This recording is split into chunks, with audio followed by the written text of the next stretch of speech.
স্বাস্থ্য অধিদপ্তরের প্রস্তাবিত মাঠ পর্যায়ে কর্মরত স্বাস্থ্য সহকারীদের নিয়োগ বিধি সংশোধনপূর্বক স্নাতক সমমান সংযুক্ত করে ১৪তম গ্রেড প্রদান ও ইন সার্ভিস ডিপ্লোমা প্রশিক্ষণের মাধ্যমে ১১তম গ্রেডে উন্নীতকরণ, টেকনিক্যাল পদমর্যাদা প্রদান, পদোন্নতির ক্ষেত্রে ধারাবাহিকভাবে পরবর্তী উচ্চতর গ্রেড প্রদান সহ ৬ দফা দাবিনামা দ্রুত বাস্তবায়নের দাবিতে কেন্দ্রীয় কর্মসূচির অংশ হিসেবে সুন্দরগঞ্জে স্বাস্থ্য সহকারীদের উদ্যোগে অবস্থান কর্মসূচি পালিত হয়েছে।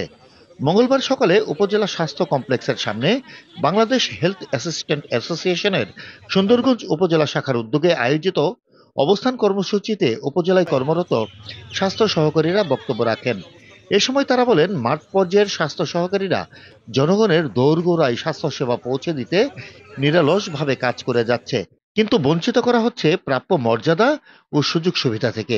তাদের সমমর্যাদার বিভিন্ন দপ্তরে কর্মরত প্রাথমিক শিক্ষক, ভেটেরিনারি ফিল্ড অ্যাসিস্ট্যান্ট, উপসহকারী কৃষি কর্মকর্তা, সহকারী তহসিলদারগণ আর অনেক দপ্তরের কর্মচারী নির্বাহী আদেশে কর্মরত গ্রেড থেকে উচ্চতর গ্রেডে আসীন হয়েছেন। অথচ নিয়োগ বিধি সংশোধনপূর্বক টেকনিক্যাল পদমর্যাদার দাবি ইন সার্ভিস ট্রেনিং দীর্ঘদিন ধরে আশ্বাসের পর্যায়ে রয়েছে। এজন্য নিয়োগ বিধি সংশোধন করে ইন সার্ভিস ট্রেনিং এর মাধ্যমে টেকনিক্যাল পদমর্যাদা দিতে হবে। এছাড়া এ সময় কেন্দ্রীয় কর্মসূচিতে যে ৬ দফা উল্লেখ করা হয়েছে তা দ্রুত বাস্তবায়নের দাবি জানান তারা। Desk report, CNI news 24।